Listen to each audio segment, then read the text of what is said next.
So today we are going to study about cavernous sinus. Okay, cavernous sinus. So what do you mean by cavernous? The literal meaning of cavernous is what? It's a spongy-like or web-like. Like you can see here, it's like you have a sponge, scratch bite or some things like that. For that, there's a mini air-like gap.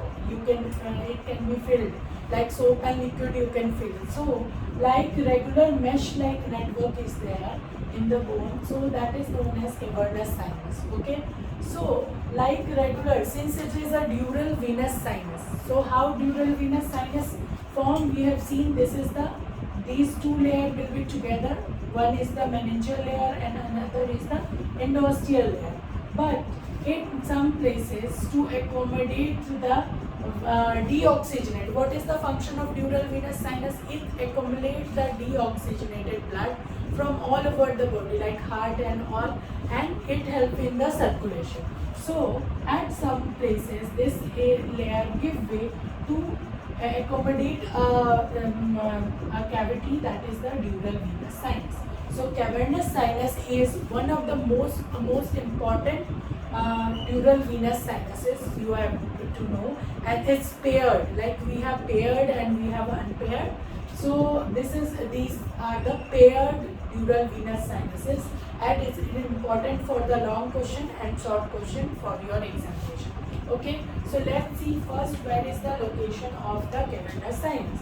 So you can see here, this is the cranial fossa, various cranial fossa. This is the anterior, this is the middle cranial fossa, and this is the posterior cranial fossa. This this is the body of the sphenoid. These two are the lesser wing and the greater wing of the sphenoid bone. So on the both side of the sphenoid bone, we have you can see a sulcus or groove like this, where my finger is going. So on the both side, this is the location of the cavernous sinus. Okay, and it is covered by the dura mater, obviously. So we can see in this skull, you can see here, if you are able to appreciate, this is the location, this is the anterior. So you can see here, this is the location of the cavernous sinus, there and there. So it is paired. So, and these two are communicated. Here you can see these two are connected by anterior internal cavernous sinus. Here anterior and posterior, these two are connected. Okay, so here you can see, so this is the location of the cavernous sinus. So now you can see here what is the various relationship. So it is formed by the splitting of two layers. One is the endosteal and other is the meningeal layer. Okay. So all these which is surrounding this is the meningeal layer, all covering this. Okay, and only this floor, only the floor of cavernous sinus. So you have to write roof, lateral wall, medial wall, all is formed by your splitting of the meningeal layer. All is the meningeal layer except that floor that is formed by the endosteal layer. Okay, so if you are asked in exam to write the relationship, so what you will write? You will write roof, lateral wall, medial wall, all is covered by what? Meningeal layer, and only floor is formed by your endosteal layer. Okay, so what is the extent of this cavernous sinus? So you may be asked what is the extent. So this is position. So from where? This is the superior orbital fissure. You can see one fissure like appearance. You can see here. This is the superior orbital fissure. So from the medial margin of this superior orbital fissure to the apex of petrous part of temporal bone. This is you can see this is the temporal bone. So from there it is the extent of cavernous sinus. Okay, from the medial margin of the superior orbital fissure to the apex of petrous temporal bone is the margin of the, or the not margin, is the extent of the cavernous sinus. So you have to remember the location. You have to remember this is formed by the or surrounded by. So floor, you can remember floor as you remember this is bone. So endosteal layer must be there. So floor is on endosteal layer and all other thing will by the meningeal layer. Okay. Now coming to the relation like the medial relation, this is what gland? This is your pituitary gland. Okay, pituitary gland is situated in, this is pituitary gland, this is the hypophyseal fossa. You can see here, this is the the location of the optic chiasma. Here is the two optic chiasma, the crossing of the nerve. So here is the optic nerve which cross or form a X-like appearance. So that is known as optic chiasma here. Okay, so this is the location of optic chiasma. This is the pituitary fossa or hypophyseal fossa. So here is the location. So medial portion, it will be related to what? Pituitary gland. Okay, and this is cap bird like structure. Medial margin is also related with the internal carotid artery and abducens. Okay, so these two is also important. Why we are knowing this? Why we are, this has a importance in the clinical anatomy part we will be studying. Okay, so this is the medial relation. So what is the lateral relation? Lateral relation is the three, we should write in Roman 3, 4 and 5. So we have oculomotor, trochlea and we have trigeminal, ophthalmic and maxillary, both division. So this is in the relation of the lateral wall of the cavernous sinus. Okay, so we are clear with the location and extent and the relationship. Okay, now coming to what are the tributaries. Tributaries means small veins draining into the larger vein. Okay, so from where it is receiving, it's so all small thing is draining. This is the pond or the big area for the accumulation of the all the blood, all the venous blood.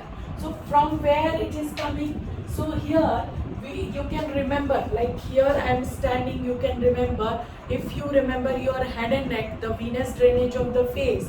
So what is that? Most medial is your, so one is central vein of central vein is coming from the retina. Then we have a superior ophthalmic vein and a inferior ophthalmic vein. So this region, from this region or around the eye, what are coming? One is the central vein, this is the central vein. One is the superior ophthalmic vein, another the inferior ophthalmic vein. 3 are done. Then some sources it is a cavernous sinus, so some sources should come from the meninges and it's there because it's a dural venous sinus. So meninges का कुछ तो उसमें circulation आना ही आना है. So what will be there? So there will be 3 communication. One is the superficial cerebral vein, then anterior trunk of middle meningeal vein, and we have the inferior cerebral vein. So 3. One is the superficial, one is the superior, and one is the middle, and one is the inferior. Okay. So in place of superior, we have here superficial. So we have superficial, we have middle, and we have inferior. वहाँ भी क्या था? We have superior and we have central and we have inferior. Here also from the meninges we have what? We have superficial instead of superior. It is just for remembering, and then we have middle and then we have inferior. Okay. Now again here we have seen yesterday also in the lecture. This is the superior petrosal sinus. This is the petrous part of bone. So here will be the attachment of tentorium, and along this there will be superior petrosal sinus. So one is the superior petrosal sinus and one is the inferior petrosal sinus between 2 layers. So this is the superior petrosal sinus and inferior petrosal sinus. Now here from here these all will be going to the cavernous sinus, and these 2 cavernous sinus also because it's paired dural venous sinuses. Okay, there are some unpaired also, like we have superior sagittal sinus, we have inferior sagittal sinus, we have straight sinus, we have occipital sinus. These are unpaired, and then we have paired. So this is the most important in the group, that is the cavernous sinus. Okay, so now they are also going to form. So from here, superior sagittal petrosal sinus, inferior petrosal sinus, both sides, they will go to the right side. Here they will form the sigmoid sinus, and then they will go to the right transverse sinus, and they will drain into the superior sagittal sinus. So here you can easily see the path. So here, from here, you can see, but not visible in this case. So you can remember, from here they are draining like this, right? From here they are going into superior petrosal sinus. From there they are going into the transverse, and they are in this ratio. So you see here, okay? So here superior petrosal, inferior petrosal. Here also superior petrosal, inferior petrosal. So from the right side, they are forming a depression that is for the sigmoid sinus, and from there they are coming into the site where confluence of sinuses will be formed. So I will be dealing what is confluence of sinuses. So the place where four sinuses meet, okay, that is the confluence, okay. So they will come here, and from here they will be draining into the superior sagittal sinus. So that is the path of this. So how do you remember this? People confuse how when to right is going into a straight, or left is going into a straight. So what we will remember? So right people, if you do right work, you will get the superior position. So right, if you do right work, you will go to superior position. So from the right side, it will go into the superior sagittal sinus. This is the thing by which you can remember. So sigmoid sinus, right transverse sinus, and a straight sinus. And here superior petrosal and inferior, they will form the left transverse. They will drain into the forming left transverse sinus. Okay. So this is the tributaries, and what is the ways of communications? Like these cavernous sinus are connected with the various small emissary veins. What is? They are the small veins they are connecting. Like we often say this is the dangerous area of the face. Like a tip of the nose below and the upper lip, and all these is a dangerous area. Why? Because these are small veins, facial vein, and are connected to the cavernous sinus via these small emissary veins. So if there is a pimple or boil or something like that, and you happen to prick this, and you immobilize that the focus of infection, so this will straight go to your meninges or cavernous sinus. It can cause your cavernous sinus thrombosis. And if there is a cavernous sinus thrombosis, then what will be the features? You have 3, 4 and 5. So all the nerves will be involved. If there is a severe infection, like you have severe eye pain, ophthalmoplegia, there is along the distribution of nerve, there will be the pain and redness, and all signs of infection and inflammation will be there. Okay, so this is about. And what is the other part, clinical anatomy part? If there is a fracture, like these are related to the base of the brain. This is the base of the brain, and if there is a severe road traffic accident or something like that, and there is a hemorrhage, and this we have this internal carotid artery from the brain communicating here. Okay, so if there is a fracture or something like that, then this will be accumulating here in this region, and here what is nearby is your optic nerve. So it can damage the optic nerve, and this is the loose space. So easily accumulation of blood takes place here.